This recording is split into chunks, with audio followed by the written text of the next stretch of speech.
Imagine waking up one morning to find your name on a list. A list that would forever change your life, and the lives of millions. This isn't fiction. This was reality for countless individuals across Europe between 1933 and 1945. The story of Nazi concentration camps represents one of humanity's darkest chapters, a testament to both the depths of human cruelty and the heights of human resilience. In 1933, when the first concentration camp, Dachau, opened its gates near Munich, few could have imagined the scale of horror that would unfold over the next 12 years. Initially presented as a facility for political prisoners, it would become the prototype for a system of terror that would ultimately claim millions of lives. The rise of this system didn't happen overnight. In the aftermath of World War I, Germany was a nation struggling with defeat, hyperinflation, and political chaos. The Nazi Party, led by Adolf Hitler, exploited these conditions, channeling existing prejudices and economic fears into a structured system of persecution. They didn't invent anti-Semitism, but they industrialized it, transforming ancient hatreds into state policy.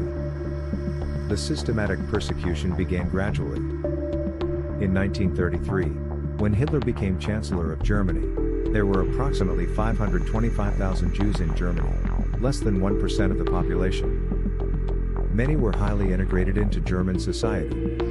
They were doctors, lawyers, teachers, and veterans who had fought for Germany in World War I.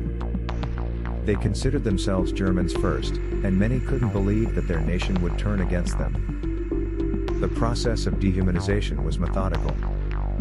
First came the Nuremberg Laws of 1935, which stripped Jews of their citizenship and prohibited marriages between Jews and non-Jews. Then came economic persecution. Jewish businesses were boycotted, then Aryanized, forcibly transferred to non-Jewish owners. Jewish children were expelled from schools. Jewish professionals lost their licenses to practice. The turning point came on November 9, 1938, Kristallnacht, the night of broken glass. In a single night, over 7,500 Jewish businesses were destroyed, 267 synagogues were burned, and 30,000 Jewish men were arrested and sent to concentration camps. This wasn't spontaneous violence, it was orchestrated terror, designed to drive Jews out of Germany. What made this system particularly sinister was its bureaucratic nature. The Holocaust wasn't carried out by monsters in the night, but by ordinary people in broad daylight. Civil servants filed paperwork. Railway workers scheduled trains. Architects designed camps. Companies bid for contracts. IBM provided the punch card technology used to catalog prisoners. Major German companies used slave labor. Banks processed seized assets. The machinery of genocide was integrated into the everyday economy. The concentration camp system evolved into different types of facilities, each with its own terrible purpose. There were labor camps, where prisoners were literally worked to death. Transit camps, where people were held before deportation to death camps. Extermination camps, designed solely for mass murder. Some camps, like Auschwitz-Birkenau, combined multiple functions. The arrival process at the camps was designed to break the human spirit. Prisoners arrived after days or weeks in sealed cattle cars, without food, water, or sanitation. Many died during these transports. Upon arrival, they faced selection. SS doctors, most notably Joseph Mengele at Auschwitz, would indicate with a flick of the finger who would live and who would die. Those chosen for work entered a world designed to destroy not just bodies, but the human spirit itself. The dehumanization process began immediately. Prisoners were stripped of their clothes and possessions. Their heads were shaved. They were given striped uniforms and numbers instead of names. The Nazis understood that stripping someone of their identity was the first step in breaking their will to live. Daily life in the camps was a constant struggle for survival. The day began at 4:30 or 5 a.m. with roll call, Apple. Prisoners stood at attention for hours, regardless of weather, freezing winter storms, summer heat, driving rain. Movement meant punishment. Even if someone collapsed or died during roll call, no one could break formation. The food rations were deliberately inadequate. The basic daily ration in most camps consisted of about 700 calories, less than a third of what an adult needs. Breakfast might be a thin slice of bread and watery coffee substitute. Lunch, a watery soup sometimes made with rotting vegetables. Dinner, another slice of bread, perhaps with a small piece of sausage or margarine. Hunger wasn't just about food, it was a weapon. The Nazi regime understood that hungry people think only of survival. They become focused on the next meal, less likely to resist, easier to control. Many survivors later spoke of how hunger dominated their thoughts, how they would spend hours discussing recipes and meals they once enjoyed. Work dominated daily life. 12-hour shifts were common, often in construction, quarries, or armaments factories. The work was deliberately excessive, designed to exhaust and eventually kill through labor. The infamous slogan Arbeit macht frei, work makes you free, that adorned the gates of many camps was a cruel mockery. Disease was rampant in the camps. The combination of malnutrition, overcrowding, and poor sanitation created perfect conditions for epidemics. Typhus, tuberculosis, and dysentery claimed countless lives. Medical care, when it existed at all, was often another form of torture. In some camps, particularly Auschwitz, Nazi doctors conducted brutal medical experiments on prisoners, including children. The infamous Dr. Joseph Mengele, known as the Angel of Death, conducted particularly horrific experiments at Auschwitz, especially on twins. He would perform unnecessary surgeries without anesthesia, inject chemicals into eyes to try to change their color, and conduct other brutal experiments that often resulted in death or permanent disfigurement. The psychological torture was as calculated as the physical abuse. Rules changed constantly. Survival often depended on chance as much as strength. Prisoners never knew if the guard who had been kind yesterday would beat them today. The system was designed to destroy not just bodies, but also the bonds between people, to reduce humans to their most basic instincts. Yet even in these conditions, prisoners found ways to resist. Not just through escape attempts or sabotage, but through small acts of defiance that preserved their humanity. They created art. They taught children. They practiced their faith in secret.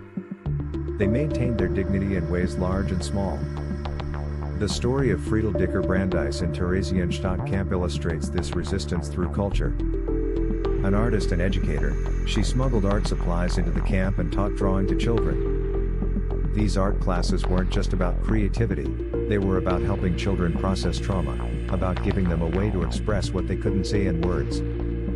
When Dicker Brandeis was deported to Auschwitz in 1944, she packed 2 suitcases with children's drawings, which were discovered after the war and now serve as powerful testimonies.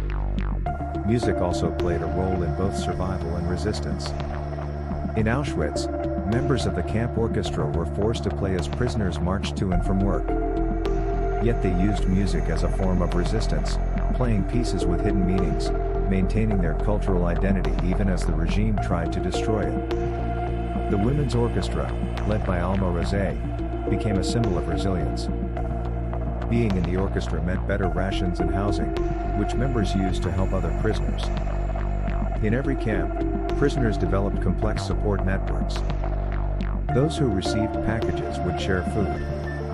Workers in clothing sorting would smuggle extra garments to those in need. Kitchen workers would try to make the soup slightly thicker, adding whatever they could find to increase its nutritional value. These small acts of kindness, performed at great personal risk, helped maintain humanity in an inhuman system. Information was another form of resistance. Prisoners created underground newspapers. They maintained secret radios. They passed messages between barracks. Knowledge wasn't just power, it was hope. Hope that the world hadn't forgotten them. Hope that liberation would come. As Allied forces approached in 1944 and early 1945, the SS began evacuating the camps, forcing prisoners on what became known as death marches. Thousands died from exhaustion, exposure, and execution during these forced evacuations. Yet even during these marches, prisoners helped each other. They shared food. They supported those who stumbled. They carried those who couldn't walk. When someone fell behind, others would often slow their pace, knowing it meant risking their own lives. Liberation, when it finally came, brought its own challenges. The first Allied soldiers who entered the camps weren't prepared for what they encountered. No military training could have prepared them. They found thousands of people on the brink of death. Barracks filled with the dying. Warehouses filled with victims' belongings. Evidence of mass murder on an industrial scale.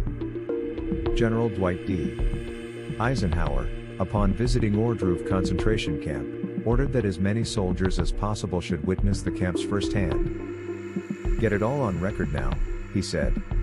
"Get the films. Get the witnesses. Because somewhere down the road of history, some bastard will get up and say that this never happened." For the survivors, liberation wasn't the end of their ordeal, it was the beginning of a new struggle. Many were too weak to celebrate. Some died in the days following liberation, their bodies too damaged by months or years of starvation to recover. Others faced the devastating realization that they were the sole survivors of their families. The testimony of Elie Wiesel, liberated from Buchenwald, captures this moment. The moment the Americans arrived, all the prisoners went to get food. Not me. I was too weak and too afraid to leave my father's body. And so I stayed in Buchenwald for several days after liberation, in Block 66, wondering what I was going to do with my life. Medical teams worked desperately to save as many as they could. The British Army Dr. Glyn Hughes, who helped liberate Bergen-Belsen, developed new protocols for treating severe malnutrition. His methods would later be used to help famine victims worldwide. But physical recovery was only part of the challenge. How does one rebuild a life after experiencing such trauma? How does one trust again? Love again? Believe in humanity again? The world had to confront not just what had happened, but how it had happened. The Nuremberg trials, which began in November 1945, marked the first time in history that national leaders were put on trial for their actions. The trials introduced new terms into international law: crimes against humanity, genocide. The world had to create new language to describe what had happened, new legal frameworks to address it. For many survivors, the path forward meant building new lives in new countries. They emigrated to Israel, the United States, Canada, Australia, and other nations. They carried with them not just memories of horror, but also extraordinary resilience. They became doctors, teachers, writers, artists. They built families, businesses, communities. They didn't just survive, they thrived, creating new lives while carrying the responsibility of memory. Many dedicated themselves to education, understanding that testimony was their most powerful weapon against future genocide. They spoke in schools, wrote memoirs, recorded their stories for future generations. Holocaust museums and memorials were established worldwide. The phrase "never again" became a rallying cry. But it wasn't just a slogan, it was a commitment to vigilance, to speaking out against hatred and discrimination wherever they appear. Yet the impact of the Holocaust continues to reverberate. Children and grandchildren of survivors carry what psychologists call inherited trauma. Communities destroyed during the Holocaust were never rebuilt. Entire cultures, languages, ways of life were lost forever. And despite all the evidence, despite thousands of testimonies, photographs, and documents, Holocaust denial persists. This is why preservation of evidence and continuation of education are so crucial. The story of the concentration camps isn't confined to history books. It's a warning about the fragility of civilization. About how quickly normal can become monstrous. About the consequences of silence in the face of hatred. Today, as we see rising anti-Semitism and other forms of hatred worldwide, the lessons of the Holocaust become ever more relevant. When we say never again, we must understand that these words demand action, not just remembrance. The survivors who rebuilt their lives after liberation showed us something extraordinary about human resilience. They didn't let the darkness they experienced define them. Instead, many became lights in the world, working for justice, teaching compassion, building bridges between communities. Their legacy lives on not just in museums and memorials, but in the countless lives they touched through their testimony, their activism, their refusal to let the world forget. The Holocaust happened not because of monsters, but because ordinary people chose to look away. It ended not just because of armies, but because enough people finally chose to look, to act, to resist. The question we must ask ourselves isn't just how did this happen, but how do we prevent it from happening again? The answer lies not just in remembrance, but in action. In speaking out against hatred. In protecting the vulnerable. In choosing, every day, to stand on the side of humanity. The story of the concentration camps isn't just about death, it's about life. About how we choose to live in the face of evil. About how people maintained their humanity in the most inhumane conditions. About how love persisted in a place designed to destroy it. About how hope survived in the darkness. About how we build a world where never again isn't just a phrase, but a reality.